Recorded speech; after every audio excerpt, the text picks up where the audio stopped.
finished. And then we will have an introduction of the batch that has come in, the new batch, and then we'll have the inaugural lecture by Professor Jayati Ghosh. For handing over the certificates, may I request Professor Prabhat Patnaik to come to the dais.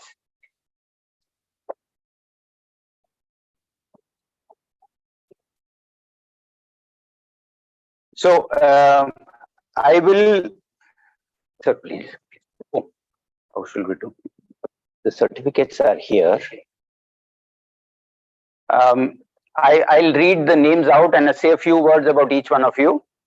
And so let me say how it goes. We go in reverse chronological order. So we start with Vijay, who will come first. And then, sorry, alphabetical. Sorry, I'm very sorry. Completely.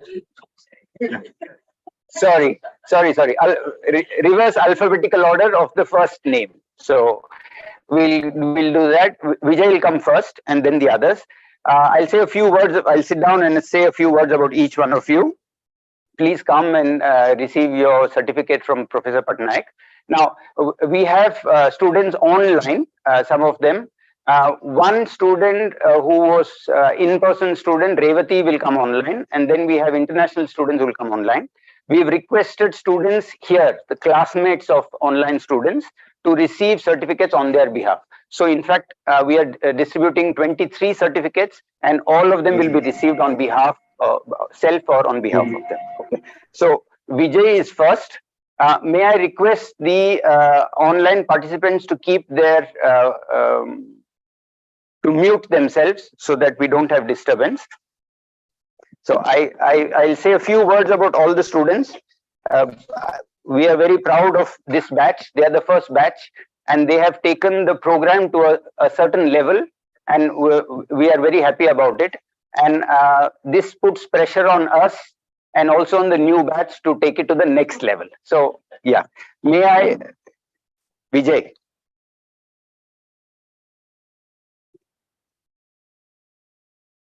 Vijay has done his bachelor's from Tata Institute of Social Sciences, Hyderabad. He's done his master's from Masters in Development and Labor Studies from Jawaharlal Nehru University, New Delhi.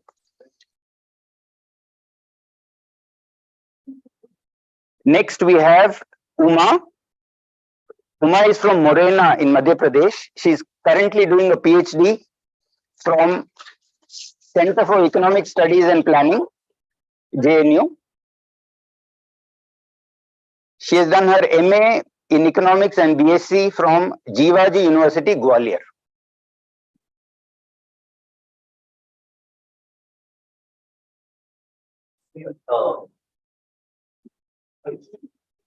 Next we have Sonia. Sonia is from Kerala. She has done an MA in Economics from Delhi University. At the moment, she is research assistant at the OP Jindal Global University, Sonipat.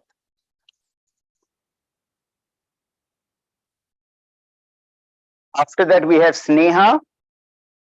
Sneha did her graduation from Tata Institute of Social Sciences and an MA from Jawaharlal Nehru University.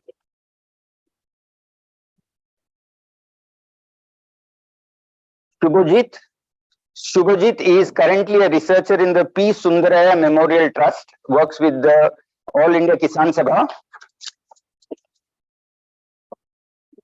Shubhajit has a master's in history. Next we have Revati. Has Revati joined online? Revati has joined us online. Yeah. Revati, if you are online, can we see you? Yes, there's Revati's video. May I request Sonia to receive the certificate on behalf of Revati?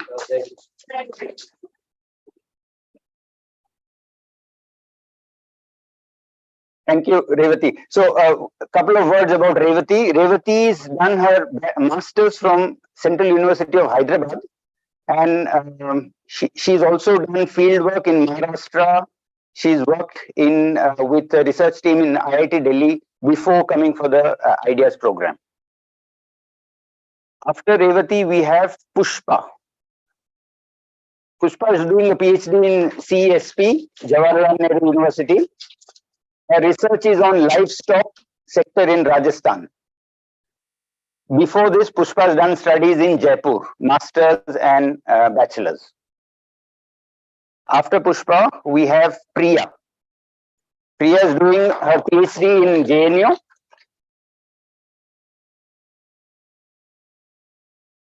Priya is interested in rural credit markets. Next, we have Poonam Pal. Poonam is also doing a PhD from JNU, from the Center for Studies in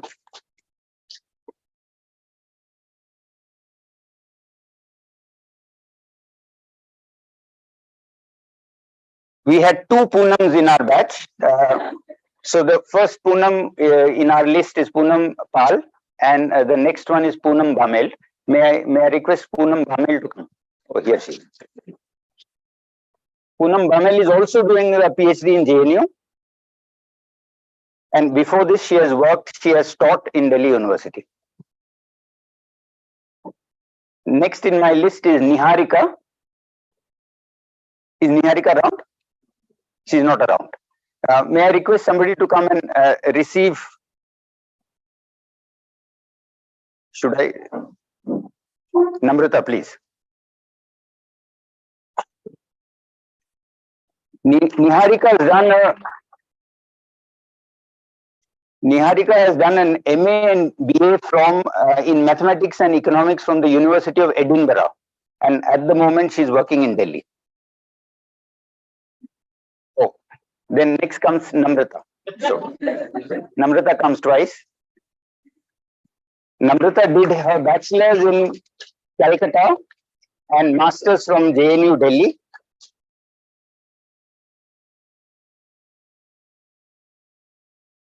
Matt is from Florida. He woke up every morning at 4 o'clock and attended classes. He has been one of the sincere in the sense of attending classes regularly, waking up at 4 o'clock. So Matt, are you online? Can we see you? He's not here. Matt said he'll try to come. Yeah. So no, he wrote to me that at this moment he's a little busy. He'll try. So may I request Vijay to receive Matt's certificate on his behalf. Yeah. Matt was in Delhi a few days ago. Next we have Jonathan Adabre. Jonathan is senior. He has worked in the public sector, in government. He has lots of experience, and at the moment he is coming back to academics. Jonathan is from Ghana. Jonathan, are you around? Yes. Yeah.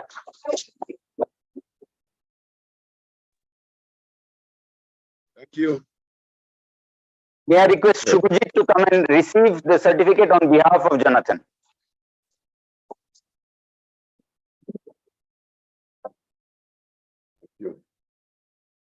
Thank you. Next, we have Habravesh, who's doing a PhD here in Delhi, Jawaharlal Nehru University. Habravesh is around, please.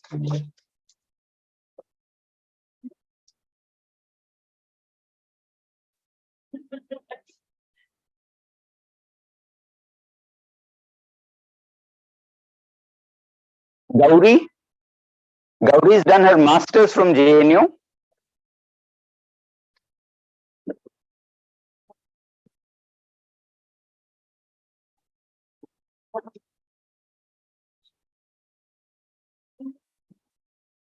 Eferi Ray is from Nigeria. Oh, there she is. Oh, nice. Thank you.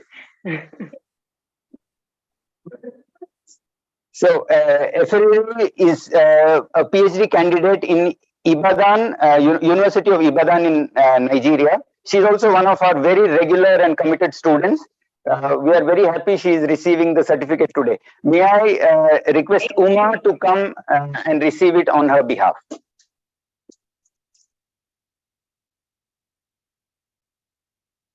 Thank you. Thank you. Ebinebe Onyeka. Ebinebe has a degree in economics from Nigeria, Anambra State.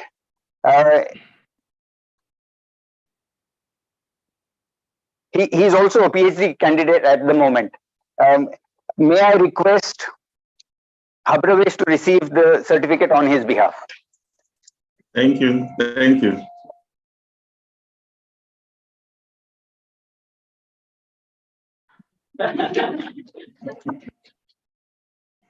Duha Zerbi, Duha, are you around? Duha is a Tunisian who is a PhD candidate in Geneva. Duha, are you around? She's not around. Okay, so may I request Sneha to receive the certificate on behalf of Duha?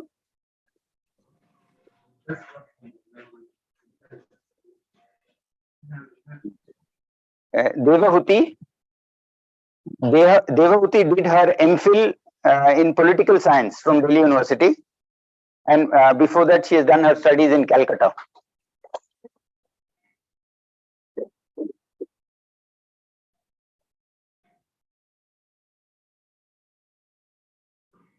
Next we have Christine. Christine is from Philippines. Her bachelor's degree is in political science, and she's done a post-graduation in economics. Is Christine around? She's not here. May I request Pushpa to receive the certificate on behalf of Christine?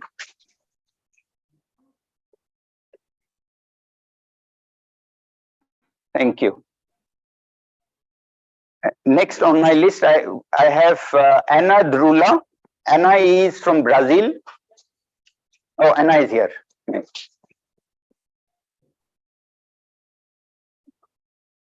Anna is from Brazil, and currently she's submitted an MA in which she works on financialization of livestock commodity chain. She is based in Berlin. Thank you. May I request Priya to come and receive the certificate?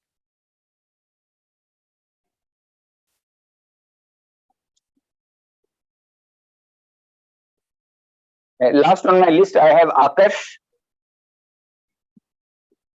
Akash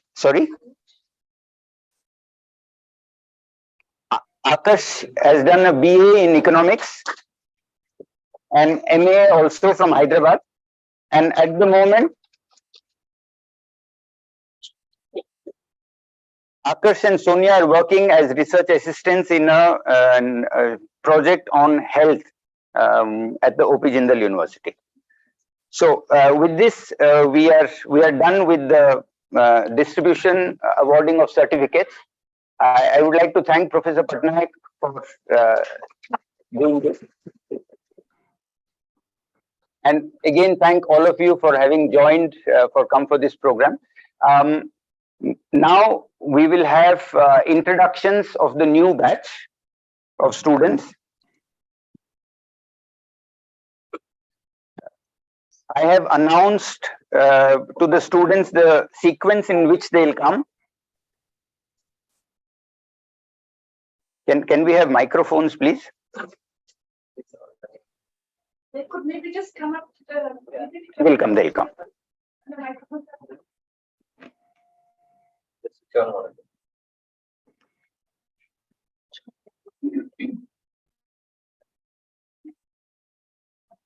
I'll call names, and I have already shared the thing. So may I request that you come one by one, have a short introduction and go back.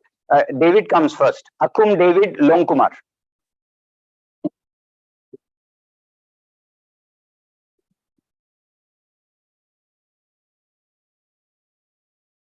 Hi, everyone.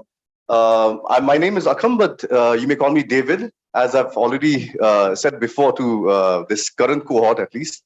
And I'm actually very happy, and I feel very privileged, in fact, to be here, because in fact, I'm getting a chance to be taught again by my former professors. I have in fact completed my master's from JNU and my MPhil as well.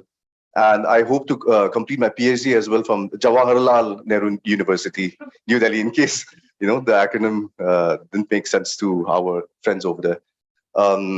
My research interests are in growth, distribution, heterodox macroeconomics, and I'm very eager, and I'm looking forward to this program. Thank you. Thank you, David. Anjali. Aparna next. Good evening, everyone. I am Anjali Raj. I recently completed my master's in economics from Jawaharlal Nehru University, New Delhi, and I feel blessed to be part of this program. And I want to explore the world of political economy. I want to explore the world through the lens of political economy, and my research interest lies in rural economy and the challenges pertaining to this field. Thank you, everyone. Thank you, Anjali. Arno? Baby Shalini next. Hi everyone, I'm Aparna. I did my master's from Center for Development Studies, JNU. Now I'm working as a research associate at iWage. It is a research organization which works in female empowerment. And we work in projects like measuring female labor force participation and such. Thank you. Thank you, Aparna. Baby Shalini next. Baby Shalini is from Sri Lanka. Yeah, hi everyone. I am Baby Shalini from Sri Lanka. I am recently graduated from University of Jaffna, major field in sociology. I am working as a research assistant in one of Northern Sri Lanka cooperative project. My research interest in development studies, rural economy, and land studies. Thank you. Thank you, Baby Shalini. Bhavya? Bhavya next. Oh, Bhavya is not here. Sorry. Collins? Collins is also online.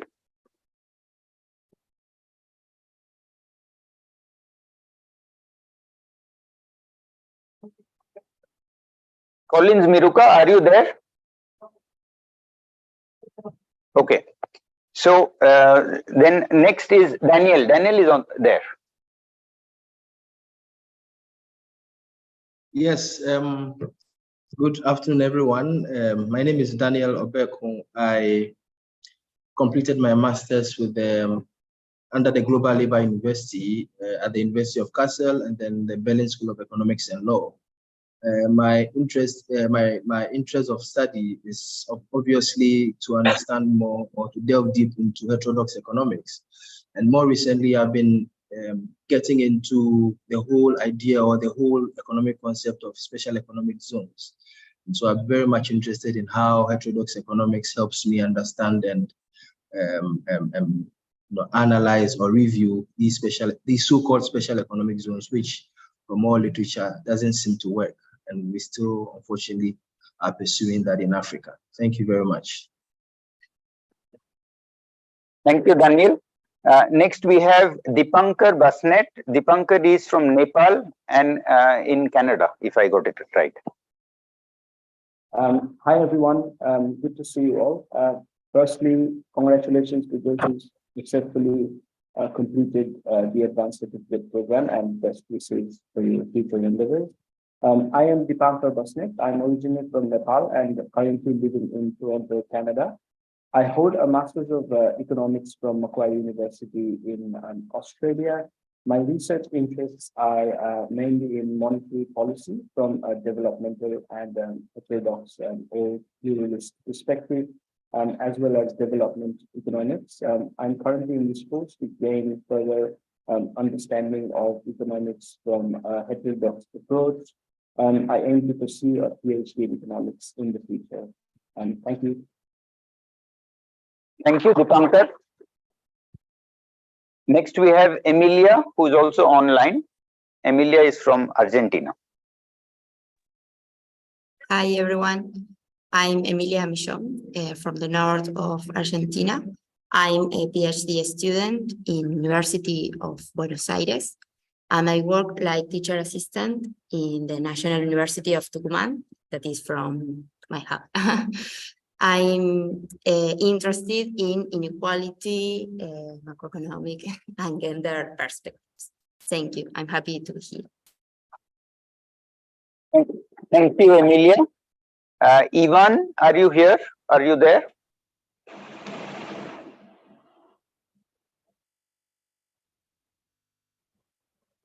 Is Ivan there? He's there. Yes, sorry, didn't realize you couldn't hear me.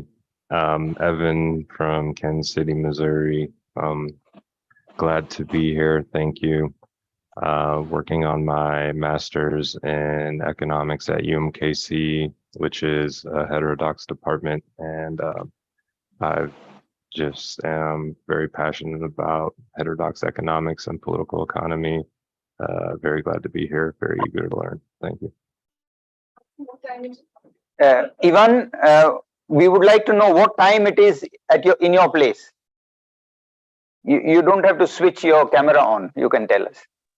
Right now it's 7:22 a.m. 7:22. It's still early here. Yeah. Thank you. Thank you. Yeah. Okay. Next we have Fidelis Ipe. Fidelis, can you please come online? Okay, I'm online already. It's afternoon here in Ghana. I'm Fidelis from Ghana. I work with the University for Development Studies in northern part of Ghana. And I previously worked with ISODEC, an NGO, a think tank in Accra. And I studied economics, both at the undergrad and the master's level. And I look forward to benefit from this very important program, as I have interest in health economics, development economics, and macroeconomics. Thank you. Thank you, Fidelis. Juliana, are you there? Yes, I'm here. Hello, everyone. I'm Juliana. I am currently finishing my master's in social and political thought here in Canada at York University. But I'm from Brazil. I have my bachelor's degree from University of Brasilia in sociology, and I am attending the program to help me structure my PhD proposal that I intend to carry out a deeper dialogue with other regions in the Global South, since I'm mostly discussing Latin America. And my research interest is mainly political economy of technological development. And I'm really grateful for the opportunity to share this space with everyone, and I look forward for future discussions with the team and the whole program. Thanks. Thank you, Juliana. After Juliana, we have Hassan Ahmed. Hassan, are you there?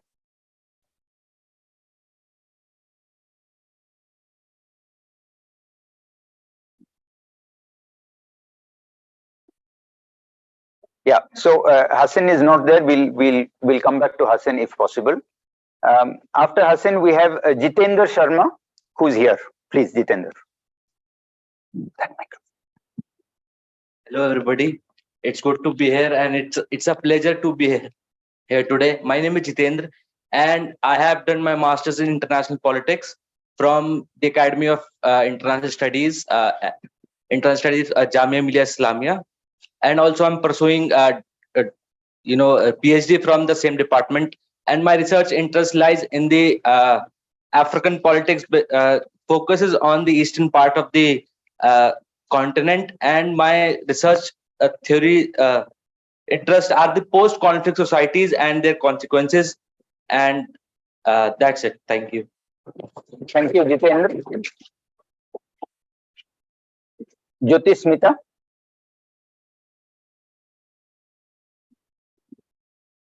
Hello everyone, I am Jyotismita Saikya. I have recently completed my master's in economics from Jawaharlal Nehru University. Through this course, I am looking forward to learn, know better, and to have a great learning experience. My research interest lies in growth models and also specific sectors like health education. Thank you. Thank you, Jyotismita. Next, we have Kedir Yusuf Hassan. Kedir, are you around? Yes. Okay. Please. Thank you very much. Nice to meet you, everyone. I'm Kedir from Ethiopia. I had a BA degree in economics from University of Gondar, Ethiopia. Then I did MA in economics of development from International Institute of Social Studies in the Netherlands. Then I have been working for around 8 years in University of Gondar, Ethiopia. Now I am a PhD student at Roma Tre University in Italy. My research interest is on growth, poverty, unemployment, and related issues. Well, thank you very much. Thank you, Kedir. After Kedir, we have Manuel. Manuel, are you there? Now, you can hear me now. Hello, first of all, congratulations to the previous cohort for obtaining the diploma. I'm Manuel, I'm from Mexico. Well, I did a bachelor in economics and a specialization on history of economic thought. And now I just currently finished my master's degree in Berlin School of Economics and Law and Université Paris Sorbonne Nord on macroeconomics and international governance. Again, I'm really happy to be here. I'm looking forward to make this space as a South-South dialogue towards development economics and heterodox macro. I'm more acquainted with Latin American perspective, structuralist and dependency school, but I'm actually looking forward to actually learn from the others and all the knowledge. And thank you very much. Thank you, Manuel. After Manuel, we have Maryam. Maryam is from Mozambique. Hi, everyone. Hi, faculty. Hi, colleagues. Congratulations to the class that just finished, and good luck for me and the class that is just starting. I'm based in Maputo, Mozambique. I have my previous training is in business administration. I concluded a master in conservation. I'm a finance person at heart, doing a lot of work in public finance and pursuing now my PhD in global health. Again, both on the conservation and the global and the planetary health. The finance is in the back of that and the public finance as well. So that's a bit about me. Thank you. Thank you, Maryam. Next, we have Mary Sackflame. Mary, are you there? Yes, I am. Hi, everyone. Good morning from Accra. I'm from Accra, Ghana. I'm a PhD student at the University of Ghana, Legon, at the Department of Political Science. I also did my master's degree at the University of Ibadan in Political Science with a specialization in political economy. I also hold a bachelor's degree in political science and international relations at Osun State University. I'm also a lecturer at Osun State University at the Department of Political Sciences. And my research interests encompass international political economy, conflict studies, and international relations. And I hope to learn and have a great time with you all. Thank you very much. Thank you, Mary. Next, we have Kias, Mohammad Kias. He's from Pakistan. Yeah, hi, everybody. It's really great to be here with, I'm a big fan of Professor Patnaik. So hi, Professor. Yeah, so I am from Pakistan, based in Islamabad. I've recently graduated from Qaid-e-Azam University, Islamabad, with the major in history and anthropology. My research lies at the intersection of political economy and sociology. So my research interest deals mostly with the changes in the social structure of the rural tribal world, which is mostly Pashtun tribal districts. And I, with a particular interest in the agrarian transformation and the emergence of new contenders of power. I also worked with the All Pakistan Organization for Kachi Abadis in Islamabad for the right to housing. And that's all. Thank you. Thank you, Pierre. Thank you very much. Next, we have Mohammad Toib, who is here in person. Oh, Patna ek wakhandal. Hi everyone, my name is Mohammad Toib. I have done my master's in development studies from Indian Institute of Technology, Guwahati. I have a bachelor's degree in economics. Currently, I am engaged as a research associate with the Department of Liberal Arts, IIT Hyderabad. My research interest concerns the issues of accumulation, particularly land and disposition, urbanization and informality, and rural sociology. Thank you. Thank you, Toib. Next, we have Nandita Walson. Hi, everyone. I'm Nandita P. Wilson. And I'm sort of equally excited and nervous to meet all my favorite professors in the front row. I recently completed my master's in economics from Asim Premji University, Bangalore, India. And I'm interested in development economics and specifically in issues related to gender, poverty, and labor. And that's it. Thank you. Thank you, Nandita. Then now we have Dirangu Gunjiri. I hope I got the name right. Are you around? Yeah, I got the name right. Good afternoon, everyone. My name is Dirangu Gunjiri. I'm a PhD student at the University of Nairobi, Kenya. I'm happy to join the program. Thank you so much. Thank you, Dirangu. We have Parvati next. Parvati is around. She's not. After Parvati, we have Paul Gilbert. Hi, thanks very much. Hi, everyone. So I'm Paul Gilbert. I teach in International Development Department at University of Sussex. My research mainly on aspects of development finance, private sector involvement in development. But my disciplinary background is being in anthropology and geography, so I don't have much training in economics. So I'm really excited to learn more about heterodox development economics and political economy from the Ideas course faculty, many of whose work I have been assigning to my own students. So it's really exciting to be here. Thank you, Paul. Next, we have Teresi Ugula. Good day, everyone. My name is Peres Ugula, currently located in the United Republic of Tanzania. I hold the Bachelor of Science in Agriculture General, and I work as a senior vocational tutor with the Vocational Education and Training Authority. Currently, I have been admitted for the Master of Business Administration with a special focus in agribusiness. And I have wide experience in a project related to agriculture, although I have been training so much on entrepreneurship. The areas of interest on research is on small-scale farmers who are doing production on tomatoes with a special focus on challenges on markets. So I'm so much glad to have you and being joined with this program, hoping to learn quite a lot on research and specific on political economy. Thank you very much. Thank you, Teresi. Next, we have Raj Sethi, please.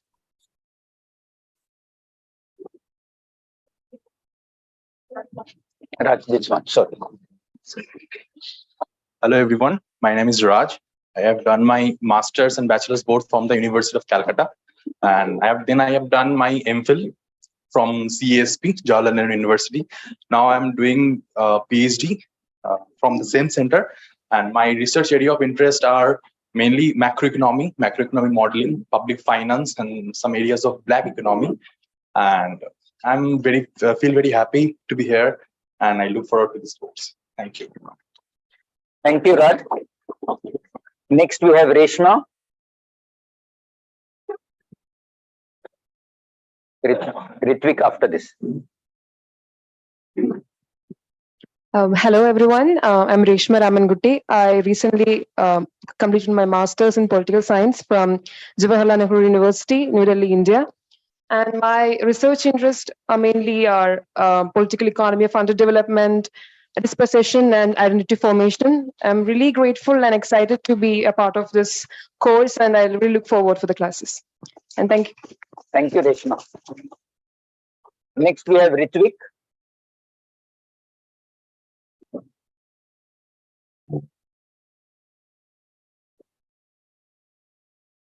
Hi, everyone. Congratulations to the graduating batch, and hope we can match your expectations and what you've done. My name is Ritwik. I've finished my master's from the Delhi School of Economics in 2017, before which I was studying in Delhi University in Kirodimal College, also economics. I've been working for the last 6 years in a think tank called the Center for Policy Research, and my work has mainly been on social sector schemes, education, health, and nutrition specifically, looking at governance, implementation, processes, public finance. Given the shrinking research space in India, given what's happening in universities, incredibly grateful that this course has been organized with so many wonderful people and with a wonderful cohort as well. Looking forward to learning from all of you, learning with all of you, and working with all of you. My research interests are primarily in political economy, development economics, public policy, and public economics. Thank you so much. Thank you, Ritwik. Next, we have Rui Trang. Rui is based in Bangkok. Hello, everyone. My name is Rita, and I got my master's degree in Chulalongkorn University. I got my bachelor degree in China, major in Thai. So actually, I can speak Thai. My research interests are environmental economics and applied econometrics. Sorry, and so now I'm majorly focused in the causal inference, and I'm looking forward to the following class and trying to find more opportunities about the PhD. Thank you. Thank you, Rui. After Rui, we have Seraf Siddiq. Seraf is from Sudan and based in Geneva. Or was it Hi, Paris? everyone. I'm sorry. Yes. Hi, everyone. Thank you. My name is Seraf Siddiq. I have a background in political science and a master's in social work policy. I work as an independent researcher, and I'm really interested in informal rural labor, specifically for women, and primitive accumulation in post-conflict and conflict societies. Thank you so much. Thank you, Seraf. Shafiya from Sri Lanka. Hello, everyone. I'm Shafiya Rafaidu from Sri Lanka. I've completed my studies from the University of Peradeniya, majoring in psychology. Currently, I'm based in Jaffna, which is located in the northern part of Sri Lanka, working as a researcher. And my research work mainly informs around rural economy, women's livelihood, cooperatives in the north, the current economic crisis in Sri Lanka, and debt restructuring. Looking forward to studying and learning from all of you. Thank you. Thank you. Thank you. Sorry, Shafiya. Yeah, after Shafiya, we have, yes, Hashidhar, please. Sorry, Hashidhar. I'm very sorry. Right. Hello all, my name is Hashidhar, and I completed my master's in economics from Center for Economic Studies and Planning, Jawaharlal Nehru University, and currently I'm enrolled as a PhD scholar there. My research interest lies in macroeconomics and development economics, and as a part of my PhD, I'm trying to find out something in the field related to food security, hunger, and nutrition. Thanks. Thank you, Hashidhar. Next, we have Shreya Sandhu.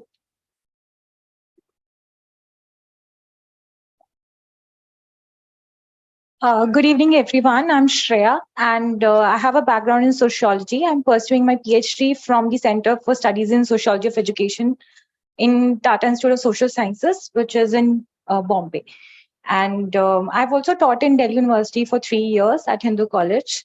And that is where I figured what I want to do my research on. So my PhD is on the academic labor market, the political economy of educational reforms and policies. And I'm trying to understand concerns related to academic freedom, autonomy, and so on. Thank you, Shreya. Next, we have Sintuja, who is from Sri Lanka.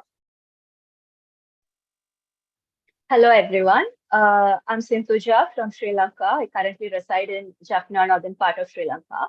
I work as a debt researcher, a research project pertaining to domestic and external debt restructuring of Sri Lanka. And I completed my bachelor degree from University of Madras in commerce. My specialization was in commerce, and I completed my master's degree in applied finance from University of Western Sydney, Australia. Glad to learn the political economy with all of you. Thank you. Thank you, Sintuja. Next, we have Sonal, who's here.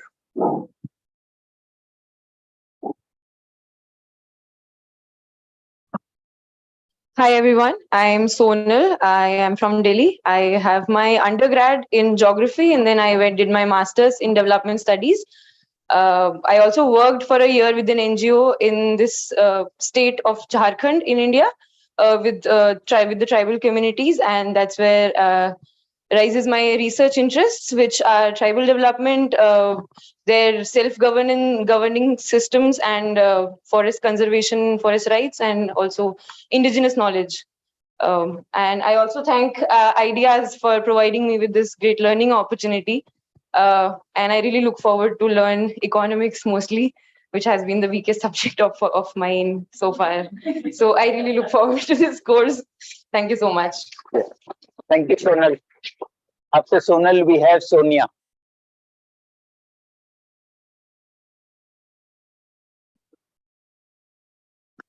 Hello everyone. My name is Sonia Hayat. Recently, I have done my master's in Environment and Development from Dr. B.R. Ambedkar University, Delhi. At the moment, I am working at Society for Student Economic Research, and I am looking forward to learning with and from you all. Thank you. Thank you, Sonia. Next in my list, I have Shri Ganga, but she's not around. She is unwell today. Shri Kumar Mondal.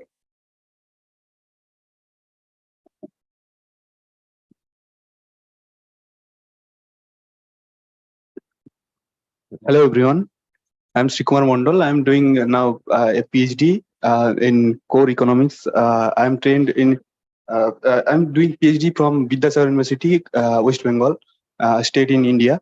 And I have done my master degree in Orthodox economics. And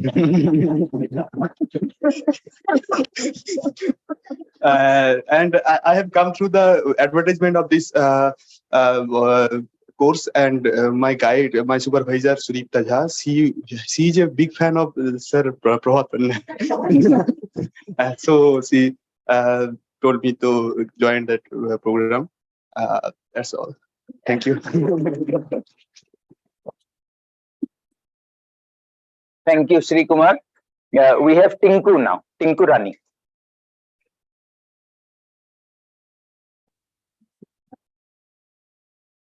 Respected professors, faculties, and all of you, very good evening.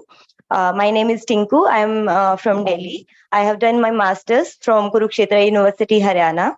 And my research area that I am interested is development economics and rural economics, specifically in the agriculture economics and labor studies. And today I am really happy to be here. And I was really fond of to see the faculties like Professor Prabhat Patnaik and Jayati Ghosh. And thank you for the platform to give me this opportunity. And I congratulate to the previous batch students for completing this great opportunity. And really thank to you all. Thank you, Tinku. Next, we have Vasudev Chakravarti.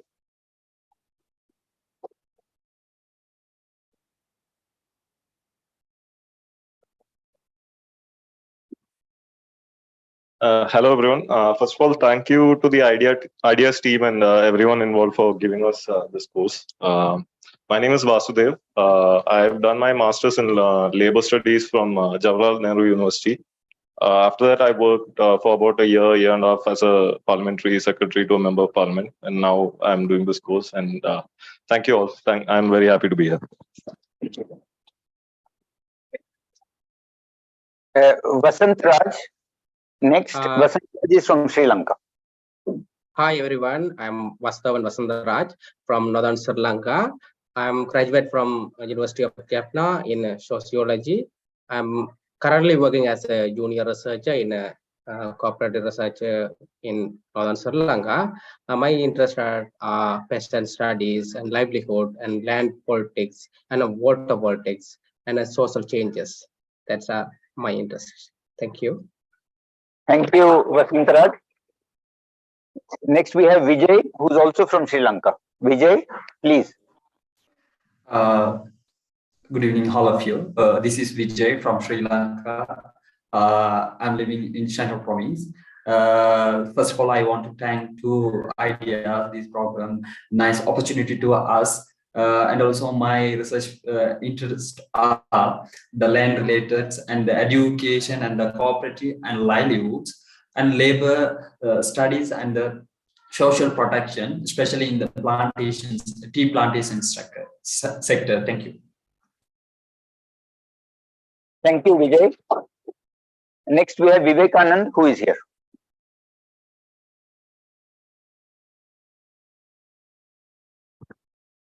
Good evening, everyone.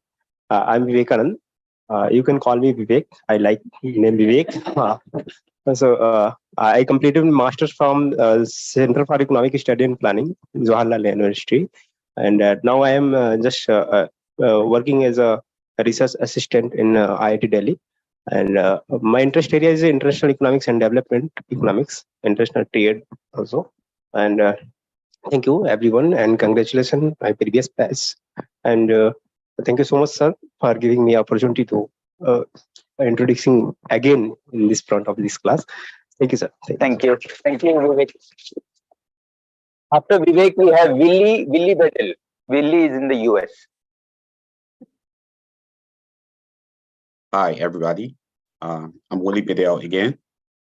I currently taking a break away from PhD studies, but I am with the University of Kentucky, where I received a master's there in agricultural economics and also started my PhD program.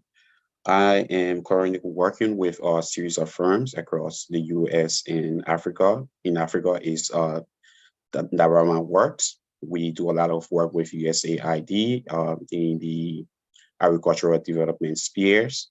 And in the US, I work on water quality or water research in the area of environmental policy. I'm excited to be in this program because the purpose of being here is to try to find a way to blend heterodox approaches to mainstream approaches in order to formulate one decent model or one decent research or one decent theory. Thank you. Thank you, Willy. After Willy, we have Yatursha. Yatursha is, she's there. Hi everyone, I'm Yatusha. I graduated from the University of Peradeniya in Sri Lanka, and I recently work as a researcher here in northern Sri Lanka. And my research interests include subalternized narratives of the war, rural economy, agrarian question, and the cooperatives. Thank you. Thank you, Yatursha. After Yatursha in my list, I have Yogesh Yadav, but I guess Yogesh is not around. Yeah. And last on my list, that makes 49 in the new batch. Last on my list is Zim Valley. Zim Valley is from South Africa. Hi, everyone. So great to be here. My name is Zim Valley and I'm based in Johannesburg. I work for a think tank called the Institute for Economic Justice, which is a social justice and economic policy think tank. And I work there as a researcher in the budget and tax policy project. My academic background, I have a master's degree in development studies and a degree in political studies. And I'm passionate and interested in the intersection of economics and human rights. And yeah, for this course, I want to broaden my and deepen my understanding in macroeconomics because I want to pursue my PhD in the near future, and I'm hoping I'll learn from the, team of students that is here and from the lecturers, various lecturers from all over the world. Thank you so much for the opportunity. Thank you, Zim Valley. Collins and Matt, have they joined? Matt is there. Okay. When it was your turn, you didn't come, Matt. So, but you're an extraordinary student of the previous batch. Here we are, giving you a second chance. Matt.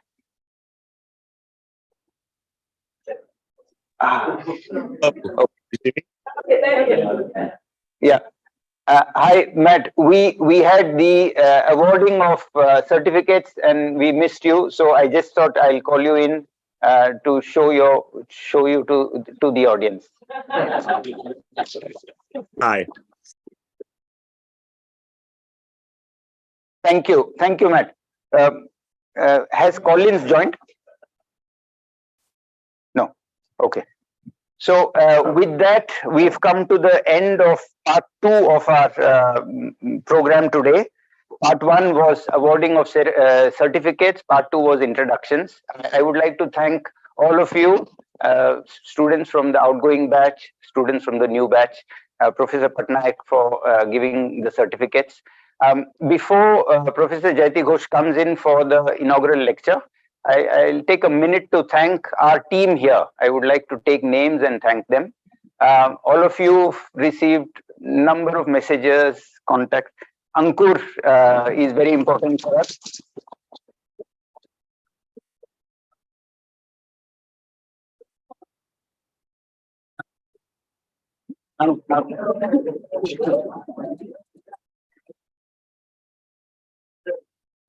Sure. Ankur, can you please stand so that we...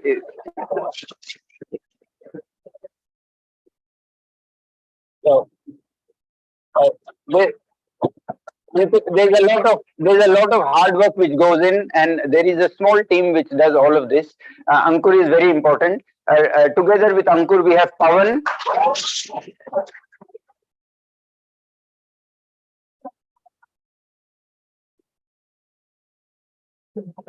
Yeah, and we also have Neela.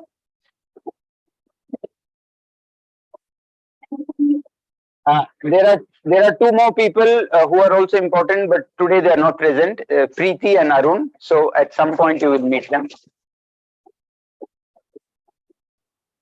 I would also, I will not take names, but all of us know the teachers are also invaluable. There is no way we can value. So the teachers, some of whom are present with us today and some of whom are online, I would like to take this opportunity to thank all teachers who've come in the previous batch and who are willing to come this time.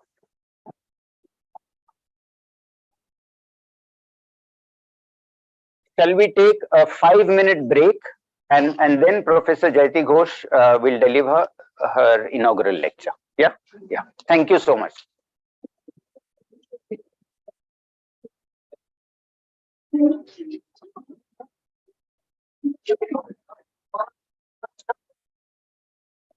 भाई है या खत्म है? वो सब हट गया. अच्छा ठीक. Yes,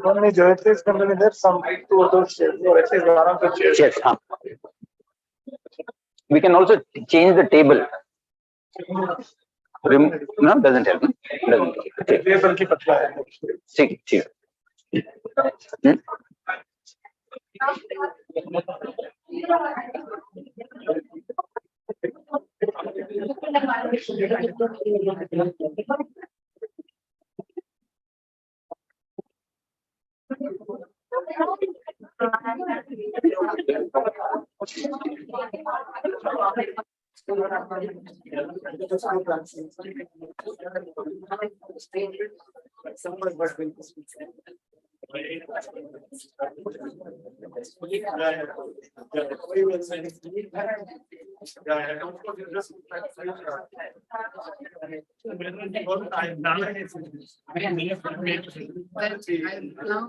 Joint ideas.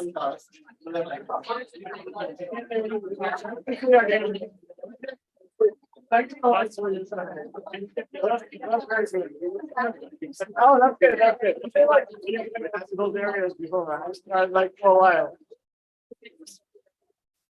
Like almost a decade. Yeah, yeah, yeah. And size.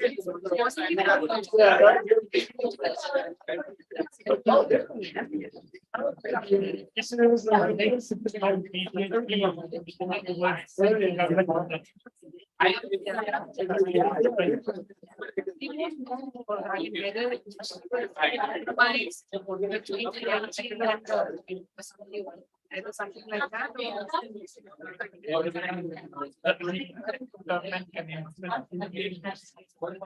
That should be one possibility, but she's also very close to Sonia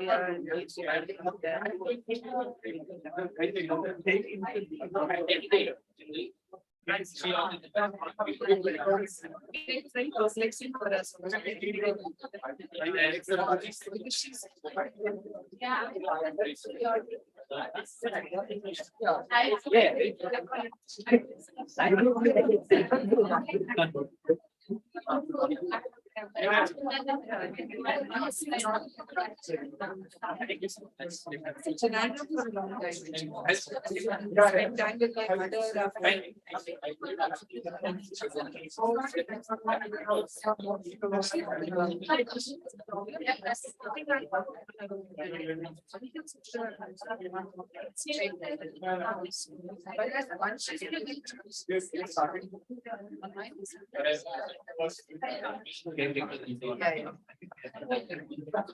Yeah, maybe.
Yeah, thank you once again.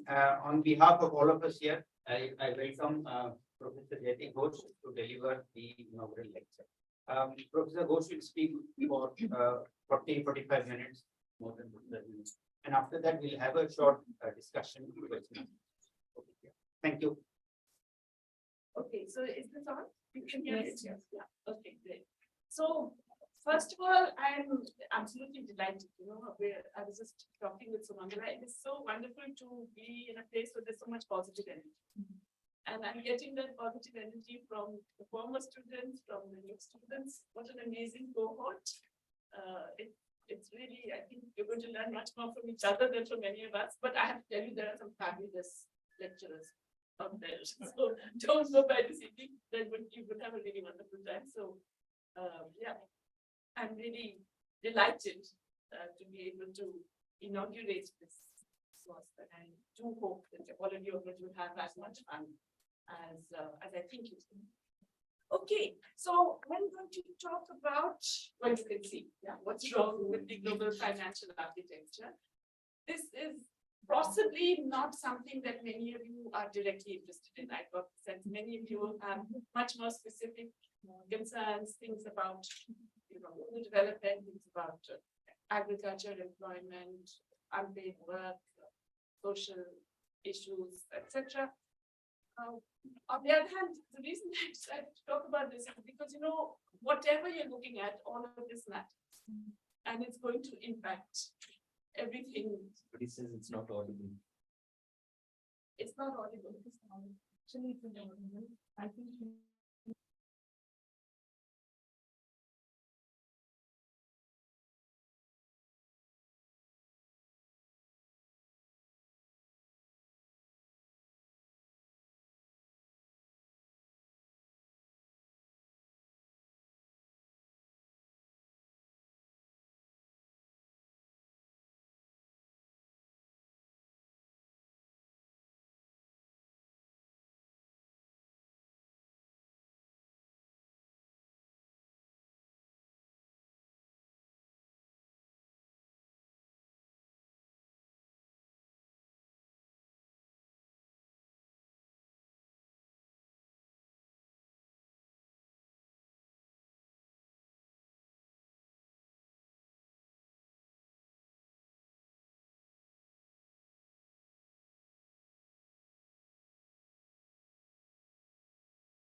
Hello.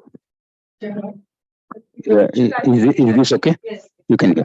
And do you hear? Jayati, can you say something? Yeah, I can keep talking. That's what we do. we just talk endlessly, so we can keep talking. And smoking. It's okay.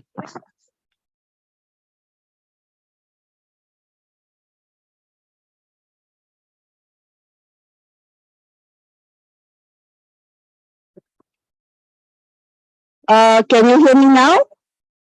All right, so I get rid of this one. Or I keep both, what the hell? Okay. All right, so let's get going. The reason, in fact, I'm going to be talking about the global financial architecture is because even if you think that's all very far away and international and you don't do international and whatever, it is going to come and bite one way or the other.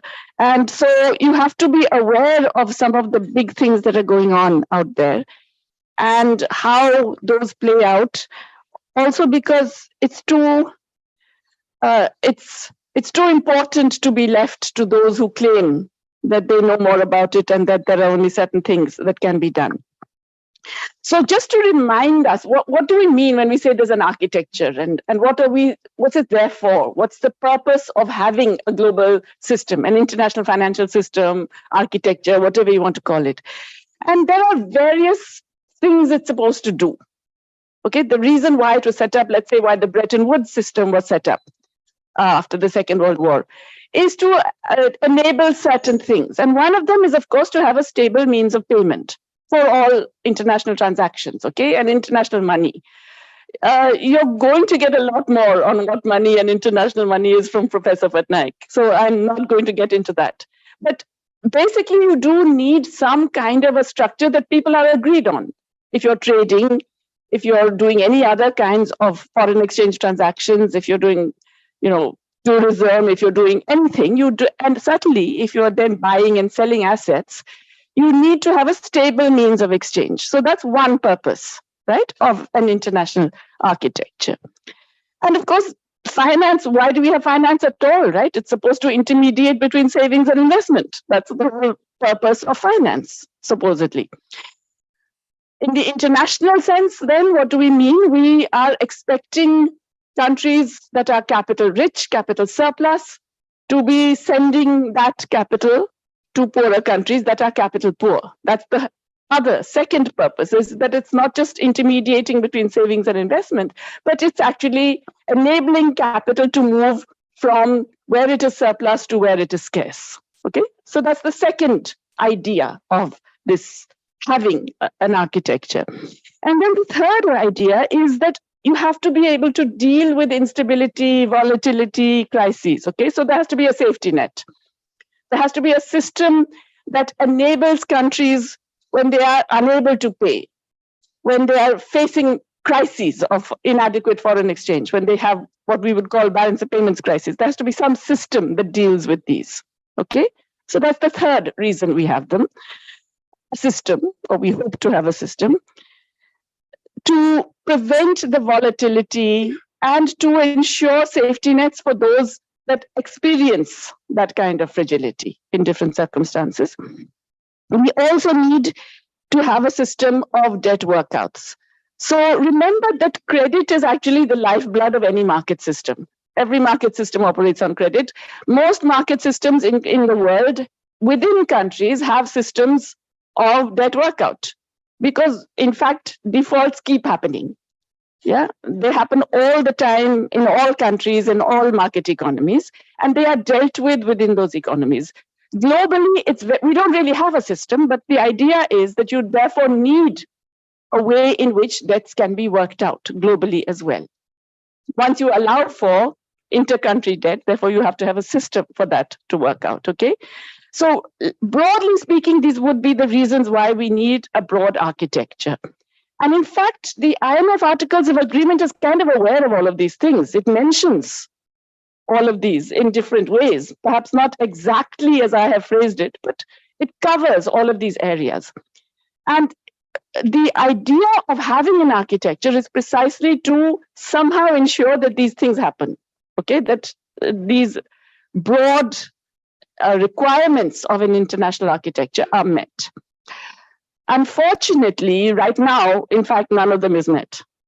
Okay, I was going to say everything except the first one, that is to say a stable means of payment. But even that is under threat right now, as we have seen ever since the Ukraine war, when it's not just international reserves that have been weaponized, where the United States and allies will say, well, you may have kept your central bank's reserves in my country, but I'm not going to let you have them. I'm basically taking them over, okay? Or you have the SWIFT system, which is the main means of interbank payments being weaponized, basically saying you cannot use that SWIFT system, okay? So it's even no longer the case that you have a stable means of payment necessarily. Countries have to work around sanctions or other kinds of changes that are occurring. Intermediation of savings and investment. Well, what we have is in fact precisely the opposite. We have money flowing, as they say, water defying gravity. It's flowing from south to north. Poor countries are sending net finance to rich countries. And particularly to the United States, it is still the case that the net flows of finance are actually still from the south to the north. It's something that started really in the mid-1990s to a small extent, increased significantly in the 2000s. Then there was a period after the global financial crisis when there was massive expansion of liquidity in the advanced economies, when there was a brief period of net flow again from north to south, but that has been reversed. Even before the Ukraine war and before the COVID pandemic, it is actually already once again a net flow of resources from south to north. Okay, so basically none of these things that we expected are being met. Is there a financial safety net? No. Is there a global financial safety net? No. Countries that experience turmoil, instability, crises, pretty much left to deal with it on their own. And that's absolutely the case with debt. We don't have a sovereign debt workout mechanism. And I'll come back to that in a bit later. Very briefly about the nature of financial markets. I mean, what is it? about financial markets which requires so much more attention. Okay, within countries, definitely you need to have much more attention. You have to have much more regulation. You have to have much more public engagement, whether directly or indirectly in finance. But globally also, there has to be, you need that kind of architecture. Okay, and that's because of the very specific nature of finance, which is to say, I mean, look, all markets are imperfect, but this is one of those markets which even mainstream economics recognizes is hugely imperfect. And the nature of the imperfection is essentially, I mean, it's many, but the way it's defined is in terms of information not being perfect, okay? And that in two ways. One is that finance is about the future. Whatever you do, it's, investing something now to get a return later. And of course, nobody knows the future. So it's imperfect in that sense, okay? But it's also imperfect because it's asymmetric. That one agent doesn't know what the other agent intends to do, okay? So usually that used to be expressed in terms of lenders not knowing what borrowers will do. And then there are all those issues that come up. There's a moral hazard because I'm taking your money. I don't care what I do with it. There is conflict of interest. There is what is called, oh gosh, senior moment.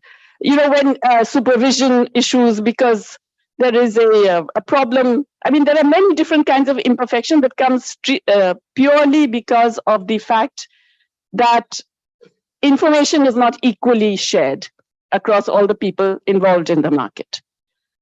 It's also the case that, in fact, it used to be seen that things like moral hazard were only a problem for borrowers, that borrowers were prone to moral hazard. But in fact, if you've gone through periods of crises and then in the crisis you get bailed out, then the lender can also have moral hazard, right? And it's very evident now that banks that are too large to fail, corporations that know that, financial corporations that feel that they are systemically important, have tremendous moral hazard. Okay? They know that they will have to be dealt with, they will have to be saved because the system otherwise will be affected. And so that's a major source of, if you like, irresponsible behavior, potential instability, and so on and so forth. Now, in terms of the global capital markets, what we know, therefore, is that since it's also imperfect, and since nobody really knows, there's a lot of herd behavior and contagion. So you follow somebody else who you think knows more than you do. And of course, the minute you follow that person, then that person does know more than you do. So George Soros does something and everybody says, oh my God, George Soros is doing it. He must know more than we do. So they all follow. And the minute you follow, then of course what George Soros has done becomes profitable, right? He moves into a stock, everybody does. He moves out of that, everybody moves out. So the expectations are self-fulfilling in that sense, okay? Huge amounts of herd behavior and huge amounts of contagion. Now, contagion is a very funny thing. Contagion is when one market affects another market. And there used to be this notion that there would be something in common.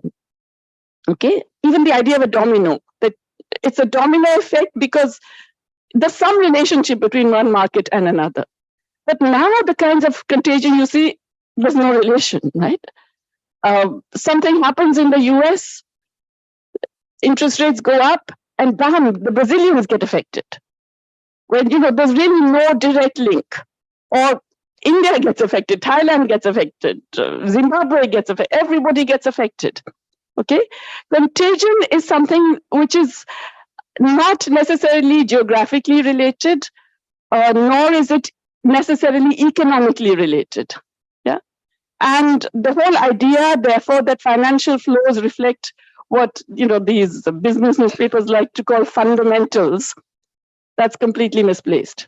Because in fact, the financial flows reflect market behavior, and the market behavior is the result of a lot of this herd behavior.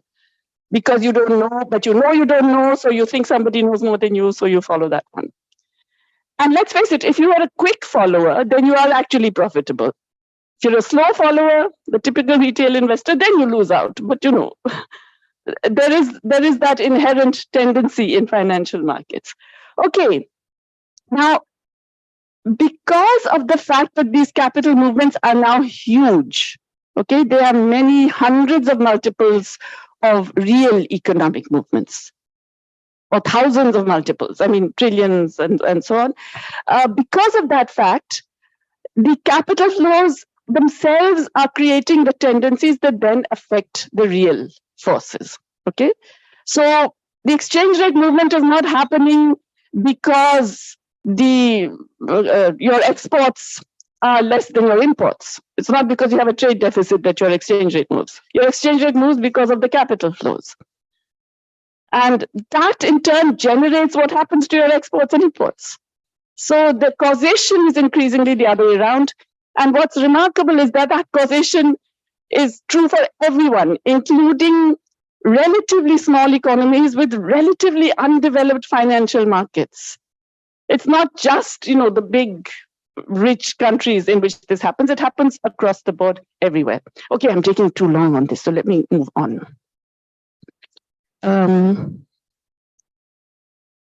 So what are the problems then that we have today? I've already talked about it. The water is flowing upwards. Yeah, again, we're actually sending money to the US. The very fact that money can leave, because there is a lot of gross movement. There's a lot of movement in and there's a lot of movement out. But therefore, countries have all got significant amounts of what you could call legacy capital in their economies. And so you're terrified that it can leave. And so you don't dare do anything. You actually reduce your spending. You don't want to have a large fiscal deficit. You basically control your own domestic economic policies. So you lose policy autonomy because of that potential of capital flight. And that's true even when you don't have a large amount of debt. India, for example, okay? But of course, if you have debt, and we know now that there are many countries with significant debt problems, then it's a real issue, because then you are worried about capital flight, but you also have to repay. You have to deal with the debt service payments, okay? And as I'll show you, the debt service payments are now more than essential social spending for a majority of low and middle income countries. They're actually spending more on repaying debts than they are on health, education, social protection taken together. Okay.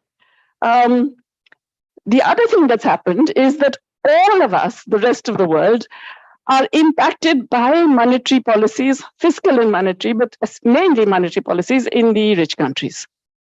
And that happens, it has nothing to do necessarily with what is happening in our own economies. But if interest rates go up in the US, if US monetary policy tightens, there is capital moving back to the rich countries. When they did the massive expansion in liquidity, which we have seen after the global financial crisis for nearly a decade, this huge quantitative easing and very, very low, close to zero interest rates. At that time, you had, the world was awash with liquidity. All kinds of countries were suddenly able to access even private loans, which they would never be able to access before. Okay, so too much depends on changes in the monetary policy of the rich countries. And it often has nothing to do with any policies you undertake domestically, okay? And of course, even when you're so-called successful, and I'm going to show you some examples, it turns out that it's quite expensive.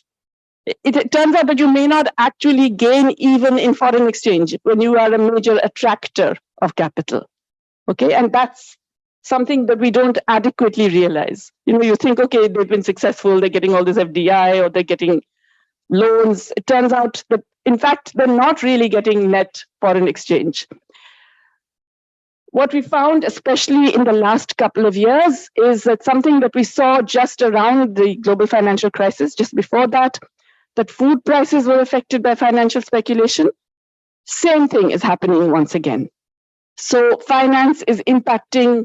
Many of you are working on food, on hunger, on agriculture. Food prices directly affected by financial activity in commodity markets. And of course, we all know that this is all happening in the midst of big global challenges, right? I mean, for sustainable development goals unlikely to be met for sure, but climate change is already happening. It requires huge money to deal with all the climate shocks that people are experiencing. The Pakistan floods cost about $30 billion, right? There's no money coming for that.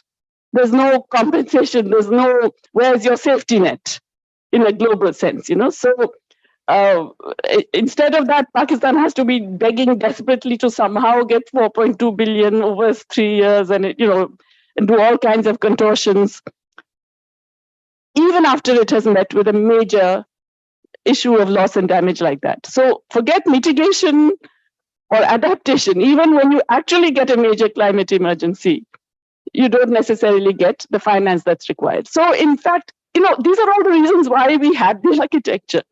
Yet none of those, as I said, is being met. Okay, I mentioned about fiscal responses. So this is the total, it's not total actually, this refers only to 2020. This is the kind of fiscal response that we got in 2020. And you can see that the rich countries spent 26% of GDP on average, okay? The middle income countries spent 6.2% on average. The low income countries spent 2.4% on average. This is as a share of GDP, okay? Now, just to give you a sense of what that means in terms of actual numbers, the US between January 2020 and March 2021 spent $26,000 per capita. Per person, they spent additionally $26,000 more.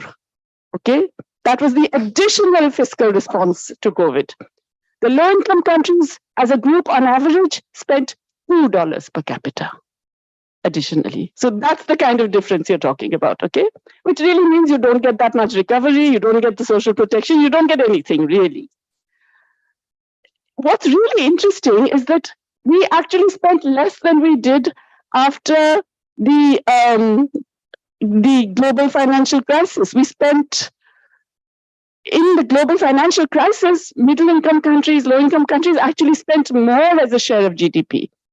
Whereas this time, in 2019, 2020, we're already nervous. We're already worried because meanwhile, there's all this capital that has been coming in. And so now we're worried that that capital will leave. And so we're already self-restricting our deficit spending. Okay. You all have possibly heard about the fact that there's this huge sovereign debt distress, at least 70 countries, low and middle income countries with moderate or severe debt distress, according to the IMF. 9 countries are already in actual default. But you know, they talk about debt distress only when you might not be able to repay. But debt distress can be a problem when you're repaying because you are actually taking all that money out for debt service. And meanwhile, you're also paying much more. So developing countries always access credit in a much more expensive way. Our bond yields are significantly higher. Here's the example, just for the current year. Germany, the bond yield is 1.5%, US is 3.1%. Now, US has a very large deficit, right? But it's a safe region. In Asia, the average is 6.5%, the yield. And it's come down only because of China, which is part of Asia, right? In Latin America and the Caribbean, it's 7.7%, the yield. In Africa, it's 11.6%. So look at that difference. For the same amount of money, you have to pay that much more, just because you are in Africa. And you're therefore seen as riskier. And the strange thing is that, especially private bondholders, you get all this additional returns because of the fact that it's seen as a risky proposition. But when that risk actually plays out, then you're not willing to take the risk. Then you demand full payment. You know, and then you will do all kinds of legal things to ensure that you get the entire loan repaid in full, and the international system, the architecture, will help you. we'll support the creditors to make sure that you actually get everything repaid in full. So one of the reasons why all the debt attempts at debt relief, debt restructuring are so complicated is because there are many, many different kinds of creditors, right? There are private, public, there's bilateral, there's multilateral. Everybody, the favorite person, the country to blame is China. So you read any Western newspaper and they're always saying, oh, it's because China is, preventing the debt, the common framework for debt to be developed, etc., etc. On average, China basically, on average, between 10 and 15% of debt, right? In most of the countries where it is a major player. It is one of the larger bilateral creditors, which of course, it became very significantly in the previous decade, a major bilateral creditor, which is a good thing. I mean, it was, giving loans for infrastructure and so on and so forth. But it's now being basically told that you have to be taking a bigger haircut than private creditors. And it's not willing to do that. So there is that's one of the sources of the tension. There is an attempt, we can talk about it if you're interested later on, the G20 has a common framework for debt resolution, which has pretty much failed. I mean, 4 countries applied, of which I think the first country to have actually got an agreement now is Zambia.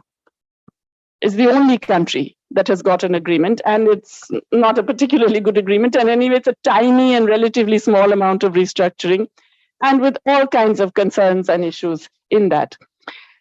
Other countries that are not necessarily common framework, like Sri Lanka, for example, where there's some attempt at debt restructuring and so on, the IMF continues in its old ways. I mean, the leadership has changed what it says. Okay, so Kristalina Georgieva or Gita Gopinath, they say very progressive things.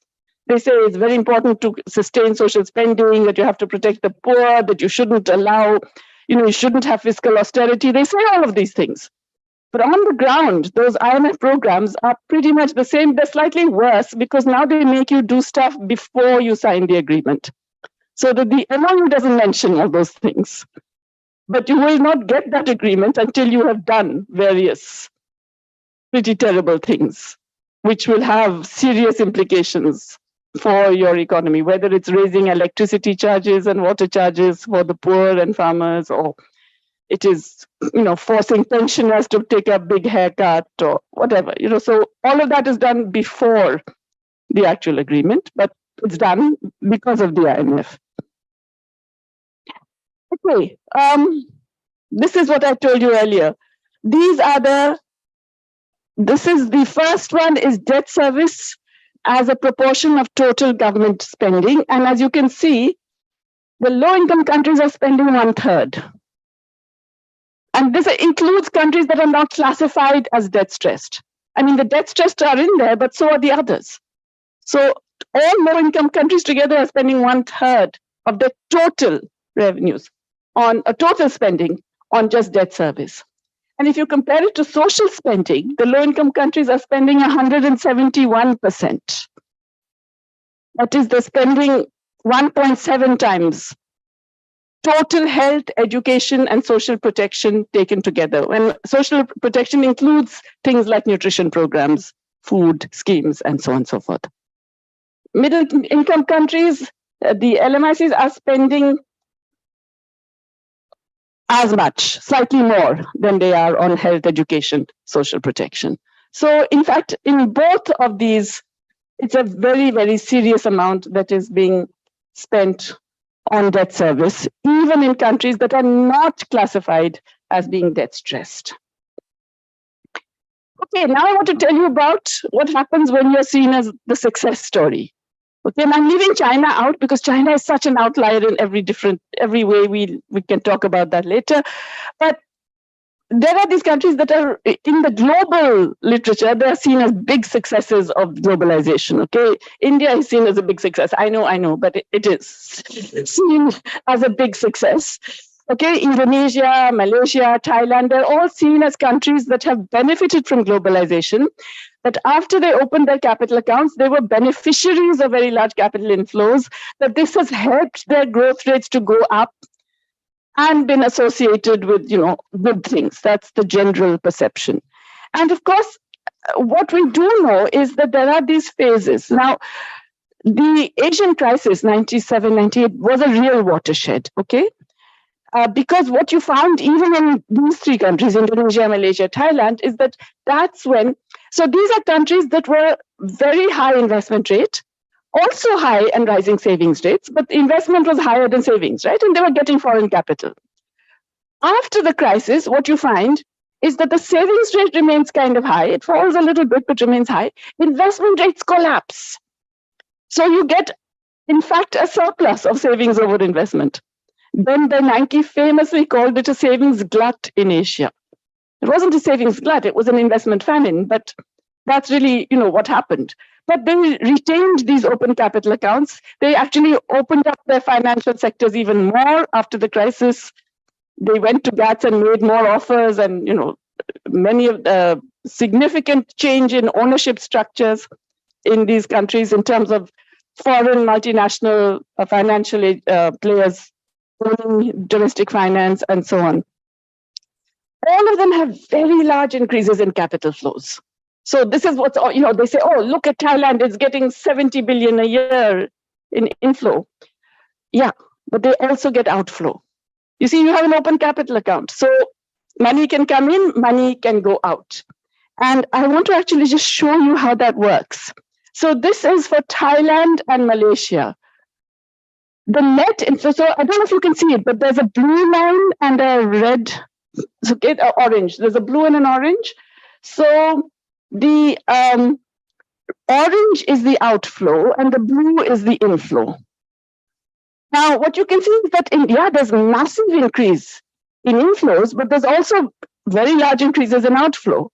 So in Thailand, it's very close. It may be 80 billion coming in, but your net inflow is only about 10 billion. In Malaysia, it's the other way around. It's massive increases in growth to the point where there's a net outflow through this whole period. You're actually sending out more than you're getting in. So, Malaysia, it's crazy. Pension funds are investing abroad, everybody's investing abroad. So the open capital account actually doesn't necessarily mean you get net inflow. Let's look at India and Indonesia, where you have net inflows, as you can see, okay? So the left chart is India, and you can see that, yes, we do have net inflow, yeah? But we also have significant and growing outflows, but we still do have net inflows. And also in Indonesia, in fact, the net inflows are more for Indonesia, okay? As you can see. But what's the cost of these? And that's what actually matters. There is something that we call seigniorage costs, okay? So first of all, let's just look at the left side. Why do you have to keep so much more foreign exchange reserves? And as you can see, our foreign exchange reserves have exploded, yeah? In these countries, India is the most massive increase. These are the absolute numbers, so not surprising that ours is larger. But even in relation to GDP, massive increase in foreign exchange reserves. Why? It's a kind of protection, okay? But here's the weird thing. We are borrowing to add to foreign exchange reserves. So it's not much of a protection if you think about it, right? Nonetheless, that's what we're doing. Some of the others, they have trade surpluses. Thailand, Malaysia, they have trade surpluses. So at least their reserves are their own, if you like, earned reserves, okay? But think of it macroeconomically. What does adding to your foreign exchange reserves do? Or what does it mean? It means that your ex-ante savings is higher than your investment, right? You're investing less than you could have, given your domestic savings rate. So you're losing out. If you are a developing economy that wants to invest more, you're losing out, right? And that is definitely what is happening here. And part of it is protection, because once you have all this capital inflow, it can leave. So you need to actually hold on to some of this. But because of this protection, and because you have allowed these gross outflows, and because your rates of return, your rates of interest are higher than those abroad, there is something called the seigniorage loss that you have to deal with, okay? So that really means that the rate of return you get on the assets that you hold abroad is lower than the rate of return that foreigners will get on the assets they hold in your country, right? So, I mean, the classic case for this is Brazil, right? Where the interest rate is 20% plus, yeah, 20, 25%. But if you put your money in the US, and if you had put your money in the US, let's say before 2 years ago, you would have been getting 0.6% interest. But they do, and central banks did. And even others did, because they say, okay, it's dollars, right? Doesn't matter if it's not, it's still dollars. So as a result of this, if you look at that difference between the rate of return domestically and the rate of return abroad, and the fact that there is all this money moving in both directions, you actually end up with seigniorage losses. And it's really significant. Look just at the gray bars, okay? The gray lines here, because that's the most recent period. That is the period from 2010 to 2018, before the pandemic and everything, okay? India, we were losing 1.6% of GDP every year over this period. Just in that seigniorage loss, 1.6%. Let me remind you, our total health spending, central and state governments put together, is less than 1%. We are losing that much just in the seigniorage costs, okay? Indonesia is losing 4.1% of GDP every year. Malaysia is losing 2.4% of GDP every year, but the killer is Thailand. It's losing 5.2% of GDP every year. Its net capital inflow is 2% of GDP. So it's losing more than double of what the net inflow is in these seigniorage losses. So this is the success stories, okay?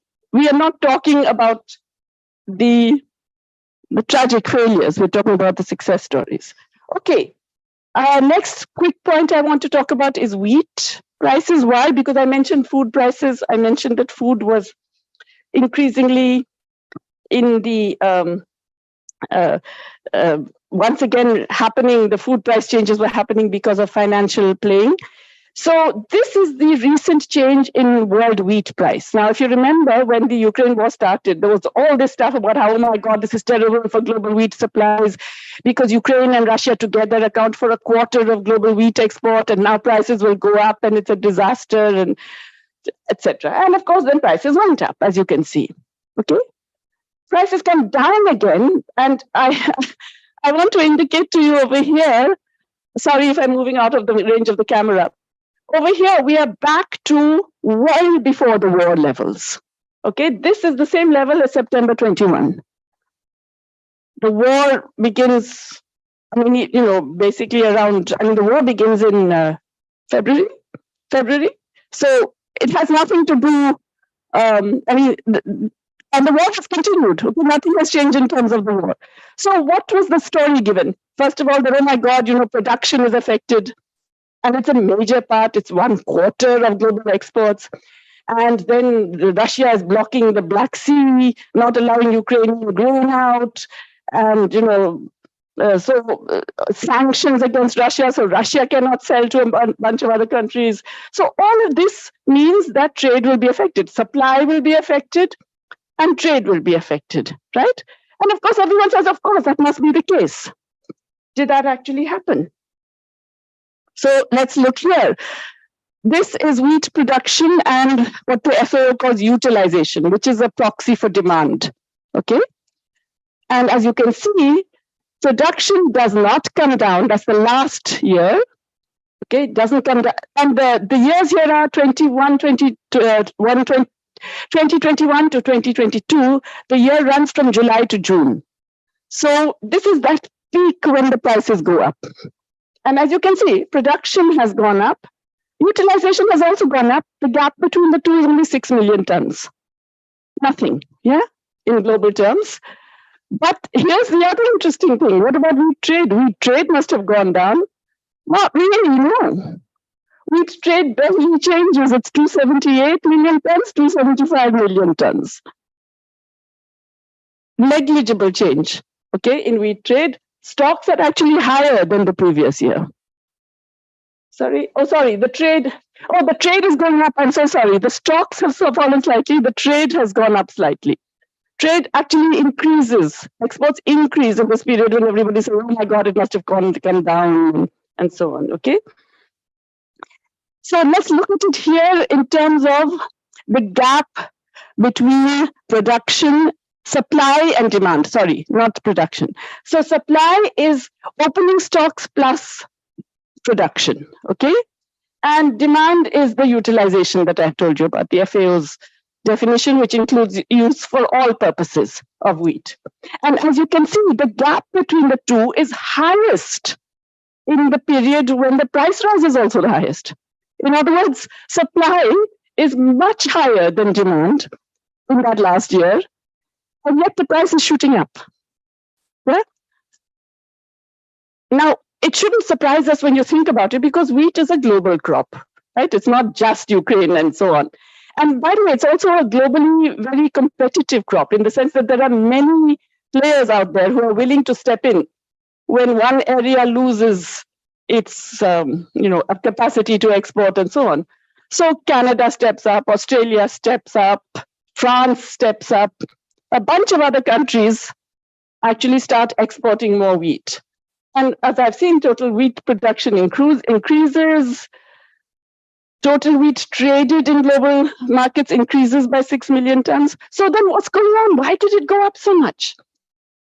And for that, you really have to look elsewhere. You don't have to look at demand and supply. You have to basically follow, first of all, what global agribusiness was doing. And the same thing happened, by the way, in fuel. Same thing happened with oil. They announced, oh my God, look, Russia is this oil producer, and now there's this war and so on. And so they just hiked their prices. And everybody accepted it. Said, oh yes, prices have to go up. So agribusiness hikes its prices, that's all. It just simply says, yeah, now wheat prices are double what they were. And it's accepted by consumers for a while. We have a very concentrated global wheat industry. There are a grain industry, in fact, overall.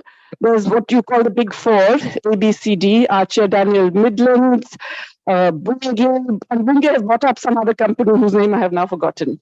Oh yeah, Viterra. Then there's Cargill and Louis Dreyfus. So they together are 70% of grain market. And if you add Glencore, it's 80% of the global grain market. Each of these companies shows massive increases in revenues and profits in the second quarter of 2022, April to June. Precisely that period of massive increase in the wheat price. Okay? And this was price spikes that I've just shown you had nothing to do with global supply, demand, or global exports, right? But then there was the other aspect, which is the speculative activity in grain futures, okay? Especially in the period between March and May. So it started, there was a build-up already, in fact, when Russia was making noises about invading Ukraine. So from November, you can see there are more and more long positions. And then it becomes actually very extreme from March onwards. And that's when the price shoots up. Okay, so I think I've mentioned, there are these trend following hedge funds. They're momentum driven, and many of them are now run by bots. What it's called something when it's the machine that does it? Algorithmic trading, which pushed up the price even further. In the Paris futures market, Paris is the center for the wheat trade in Europe. In the Paris futures market, 72% of long positions were held by financial companies, basically pension funds. So the same pension funds that these workers were crying because their food prices have gone up, their pension funds are investing to make the food price go up. Okay, and so there's a massive increase in those profits as well.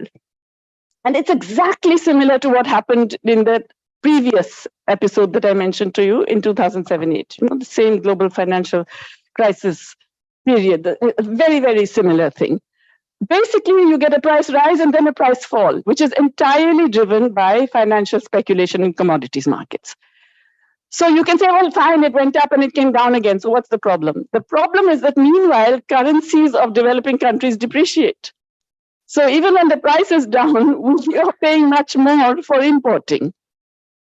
So in fact, That's the other aspect of the capital flow, that because advanced economies are raising their interest rates to cope with inflation, which they are seeing as, the control the demand by raising interest rates, capital moves back to these rich countries, your currencies depreciate, your import prices go up. So even when the food and fuel prices have globally come down, you are actually still paying more domestically.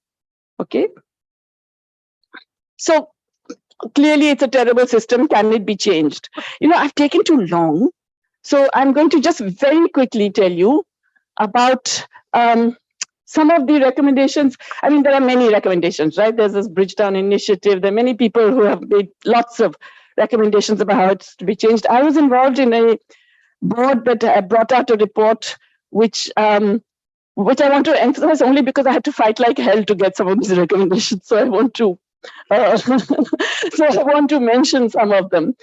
So repurposing MDBs, everybody says that. So that's part of the mainstream discussion also, right? I mean, Mr. Banga of the World Bank is also saying, yes, we're going to make it a bank for climate and poverty and blah, blah. So, but strengthening the global financial safety net, that one has some things which I think could be potentially quite interesting.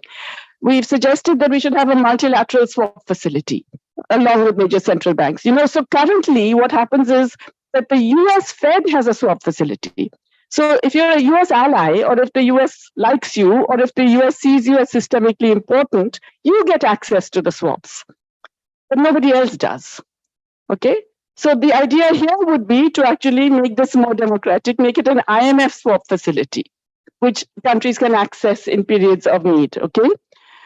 Then basically you need automatic triggers for quick responses by the IMF. So the idea would not be that, you have to apply to the IMF, then they will send a team, then they'll have these negotiations and they make you do all kinds of terrible things and so on. But that you would have triggers. You have a flood that costs $30 billion, you get some money. Okay?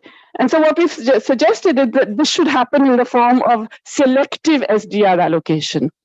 So you know what SDRs are, right? Special drawing rights of the IMF, this liquidity that is created. And there was one new allocation of 650 billion in 2021. People are demanding another one. The problem with that is that it's done on the basis of the quotas. So 400 billion goes to rich countries that will never use it. They don't need it. They have reserve currencies, they're never going to use these, okay? Or China is not going to use these. So we're saying actually have SDRs allocated on the basis of need with certain defined criteria. So that, you can actually, it's a very cheap way. It's really almost, not, well, now interest rates have gone up, but it's still relatively cheap money to access. And it doesn't cost anybody anything. It's not like it's costing anyone in the US anything if other countries can access it. Okay, so the idea would be that you get SDR allocation for countries with weak external positions, countries that have major calamities or crises, specific things beyond, or are facing things like massive increase in food prices, which are beyond their control. Okay, we've also asked for using SDRs to strengthen MDBs and to basically change the IMF and the World Bank, the way it's organized, which is unlikely to happen, but anyway, we've asked for it. The other thing we have asked for is the global debt architecture. And the global debt architecture essentially is currently failing for the reasons that I've mentioned. But you really need to have something. You have to have a coordination platform because no credit system can really operate without some way of dealing with burdens of debt that become unsustainable and hold back growth and so on. So once again, the idea is that you have to have a transparent system that would give you a rapid response. So a limit of 3 months within which something has to be done, and also a moratorium on all debt repayments in that period, which will also, shall we say, make creditors more interested in a speedy resolution. Okay. Include middle-income countries. Currently, they're excluded unless you have an IMF program. And make sure that there's comparability of treatment across all public and private creditors, including the private creditors, including the IFIs. because the IFIs currently, in fact, do not ever allow for any restructuring of their debt. In fact, Argentina, as we speak, is doing a China swap, a kind of a forex swap with China to repay the IMF. Okay, so the problem is that how do you then get the private creditors to agree? Right, and they don't. Mostly they've never shown up for any of these debt talks. For that, you really have to have legal changes, because 90% of debt contracts are in London or in New York. Fortunately, there is actually a legislation pending in New York State, which would demand that private creditors have to actually go along with any debt restructuring initiative, that they don't have a choice to then go back to court and demand a different kind of treatment. Okay, I'm going to stop here because too much already. So, thanks a lot.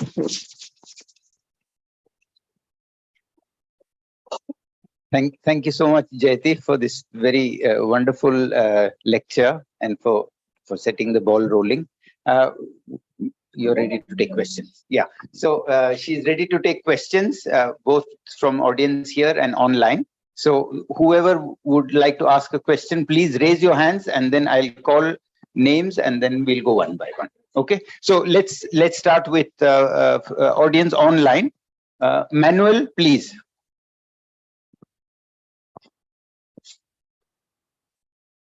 Okay, seems that I cannot share my video, but I will say, thank you very much. It was super interesting. I never saw this constraint to developing in the small economies as the changes on the flows given by the changes on the prices of the agricultural goods that you mentioned. However, I have just one question of understanding. You direct the recommendations to the IMF. Wouldn't be why to change the architecture of just one entity that seems to protect the dollar hegemony?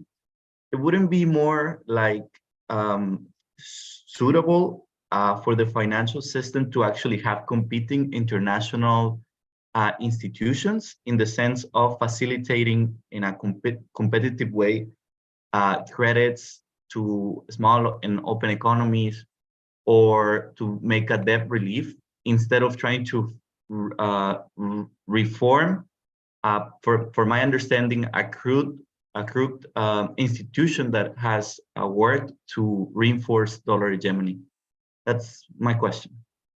Yeah, Manuel, you're so right. I mean, that's a kind of tension that we always have, right? What do? Do you say, well, the hell with the IMF, because it is totally representing not even just US, I would say the interests of large capital based in the north. Yeah. So how do you deal with it? So, building alternatives takes a long time. So I would say, yes, I'm all for those. And I think some of those are happening anyway. I think some of those happening, they're happening because of actions of the US and the IMF in a way. But but the trouble is that right now, there is far too much still at stake with the dollar, not just the trade, but essentially the credit, the dollar contracts of debt of different kinds, that you can't tell countries, well, just forget about that, right?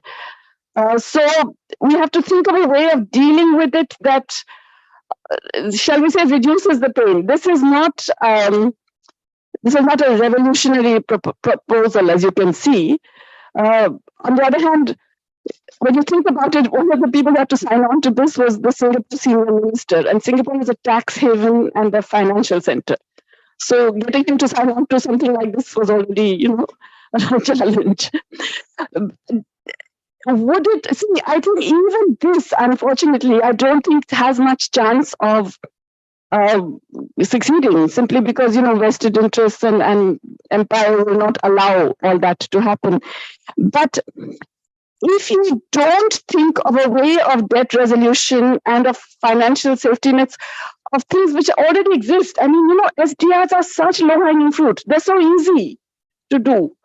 And they're really costless in that sense for the rich countries. if you don't take advantage of those, then you're really before you can build up alternative systems, you're really condemning most of the developing world to another decade of real punishment, So I would think of it more in that sense. I don't see it as an alternative to building up better, more democratic and equitable ways of financing. But I think, you have to also do something to provide relief. Yeah. Thank you. Yeah. Can we have Daniel next? Yes, thank you very much. I have three very short questions. My first question is that more than 10 years ago, it was easy to discuss debt forgiveness. But now it's very difficult because of private creditors. And so, for example, my question is, if I listen to the way you described the risk, for which reason the interest on debt is high, and the fact that even though the interest is because of the risk, but when the risk happens, countries are still made to pay. Yes. I'm wondering how we can argue again for debt forgiveness and whether that is possible. Then the second question has to do with how India is actually borrowing to save in their foreign reserve, which of course basically is to attract loans coming into India. I'm wondering whether that is the best. Whether we have the best way to deal with, or the best way of having foreign reserves without necessarily borrowing to see our foreign account. The last question has to do with the IMF and the World Bank. I'm a very strong advocate of a total restructuring of the World Bank.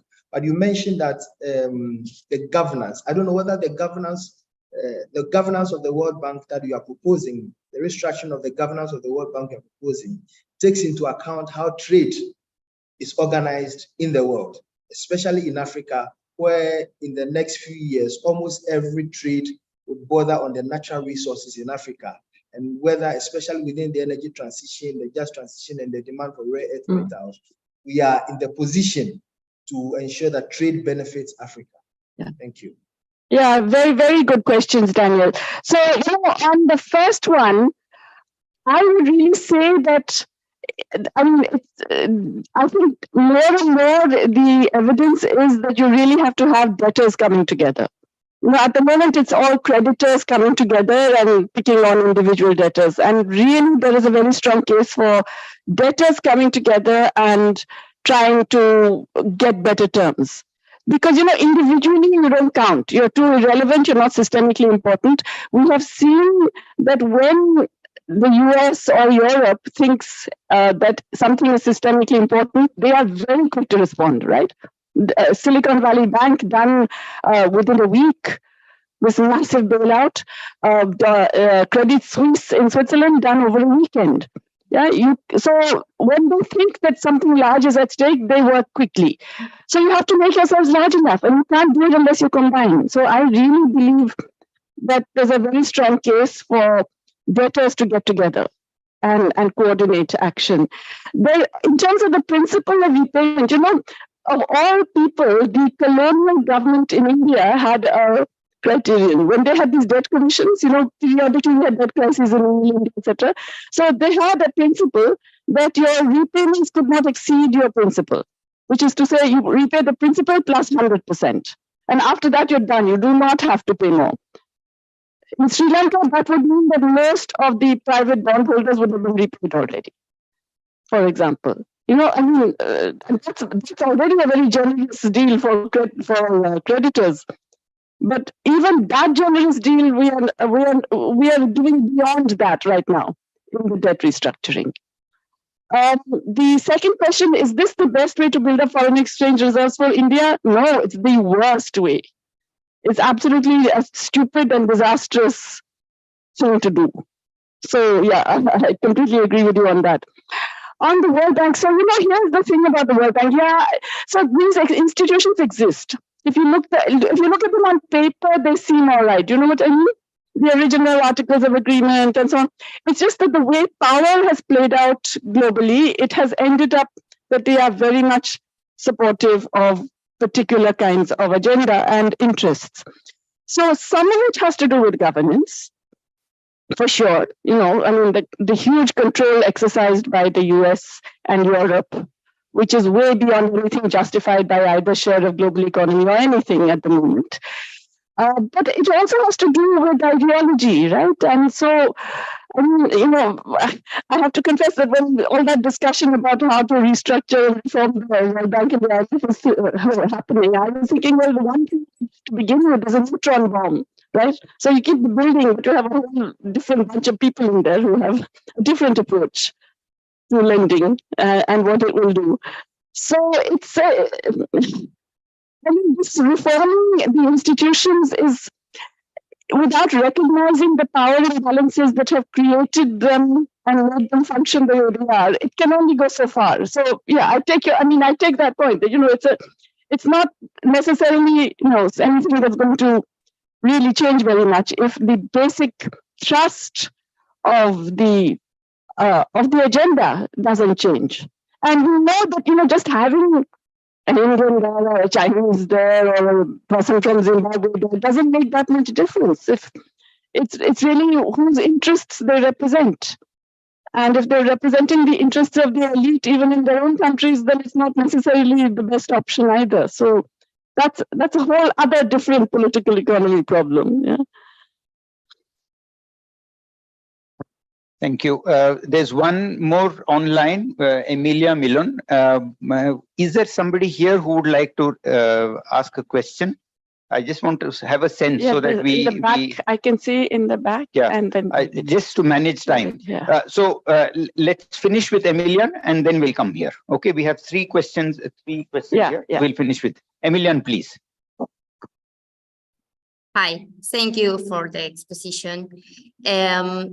I just wanted to say something because I don't know if we have the response to that. In Argentina, well, you say we have a debt with IMF and a lot of swap from China. And we use this swap to pay IMF, a part, of course. And now, today, we have a debt with Qatar too, because Qatar, wow. Yes, yeah, they borrow us the IMF money to pay the we have an end today, so we pay with Qatar money. And I think we are near an hyperinflation process. We have a lot of instability macroeconomic here. And well, we don't know how to way out from this situation because in the short term it's very difficult. We don't play nothing. We don't have geopoliticals talkings. So I don't know how to get out of this type of situations. And we need to choose a new president in a few days. And now I think it's very unstable situation now. Thank you. Yeah, wow, yes. Okay, so, in a kind of weird way, it's sort of good news that you got the Qatari loan, the swap, because the China swap was not going to be enough for you to fully repay the IMF. Now, you could say, well, why repay the IMF, which that was, in fact, an illegal loan. And there is, as far as I know, there is even a case pending in Argentina about how that loan was illegal because it was not done according to the laws which require it to be first approved by the assembly. This was in Macri's time, right? The loan that was taken by Macri. But what do you do in these situations? Yeah, very tough one. I would say that, in the Argentina case, being out of the global credit market, which you were, right, for a while after that default, the Kirchner default, etc., was not necessarily bad for your economy, right? And it's only when Macri came in and did that deal with that holdout creditor, that singer, that you went back to credit markets. And what did he do? He took a massive loan and he attracted all kinds of weird capital and then he knocked it up. So I'm just wondering whether you should even consider a default, because a default has not been that bad for your economy in the past, has it? Especially in today's, I mean, okay, I'm out on a limb here. I'm saying, supposing in today's world, the old trade routes are not the same anymore because of sanctions, because of all these other different things that have happened. If US and Europe decide they don't like you, there are still options open. You know, it's not exactly as definitive as it used to be. So maybe a default in the Argentine case would not have been, it's not the absolute disaster that it's made out to be. I'm wondering. But we can talk about it later. It's a big question. Yeah. Next, can we have someone from here? We'll start with Sri Kumar and then we'll go. So basically, whenever I look into the matter of trade, we look through the. It's not very clear. Oh, louder. Yeah. Oh. Whenever we see the matter of the trade, we see through the very classical approach that the financial market are not going to affect the real market. But in the new terms, in the recent terms, we can see the financial markets, financial economy is affecting all the real economy. Yes. So if we close our economy, it means from the global south, it is going it is flowing to the north, global north, and basically global south is rich in resources. If we close our economy, will it be better? And the second question is the savings that you mentioned before, that investments are going collapsing, and the savings is savings were had there.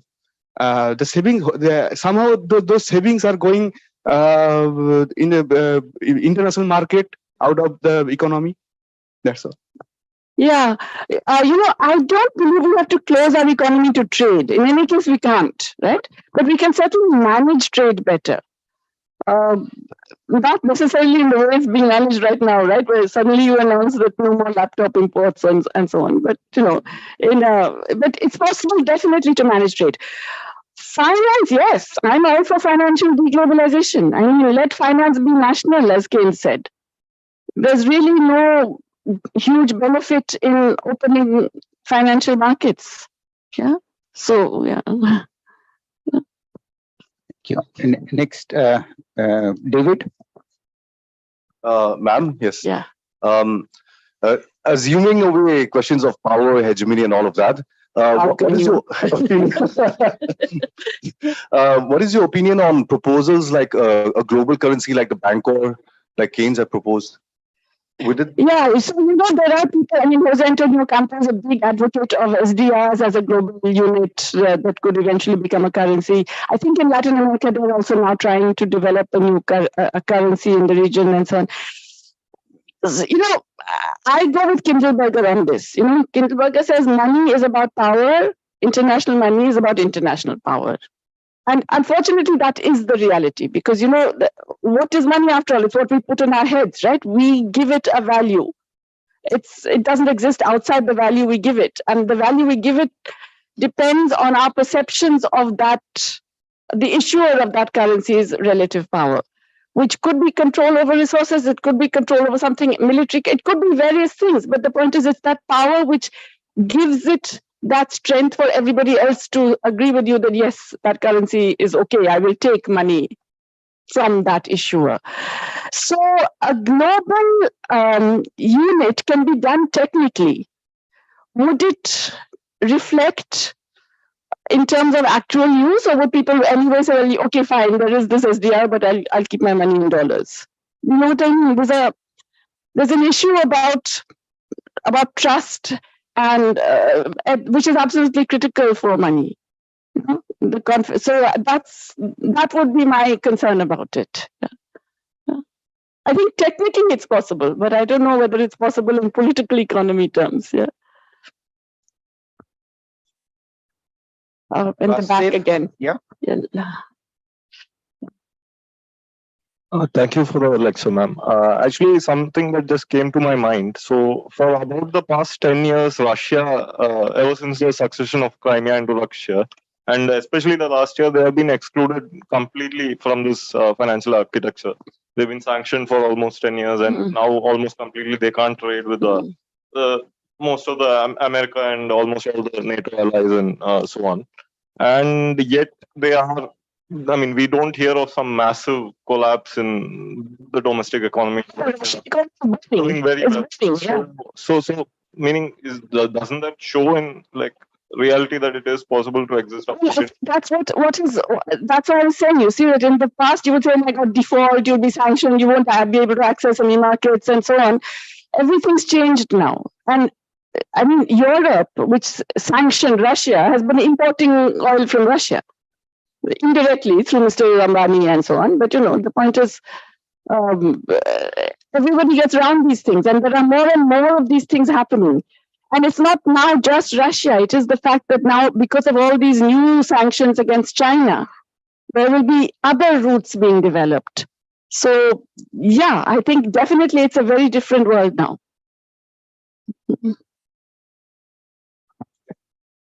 Thank you so much. I think we are running out of time. It's been a long day, so we should. I mean, we have a lot of questions, and we are at the beginning of the program. And Mr. Ghosh will come back. She'll spend time with us. She'll be a teacher, and we'll have lots of occasion to ask her questions. So, with your permission and with the permission of all of you, we should close for today. Let me take this opportunity to thank you very much, all of you, Professor Patnaik, Professor Chandrasekhar, Professor Usami, Satyaki, Krishna Kumar, Rahul. I would like to thank all of you for having come for this program, and online also.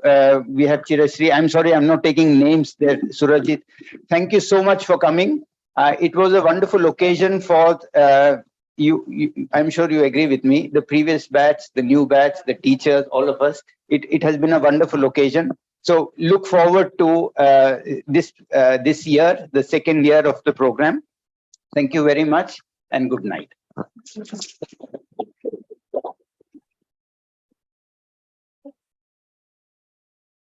Thank you.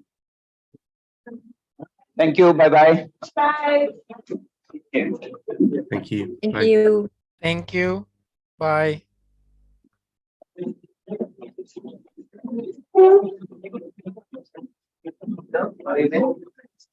Thank you. Thank you. Bye, everyone. Bye.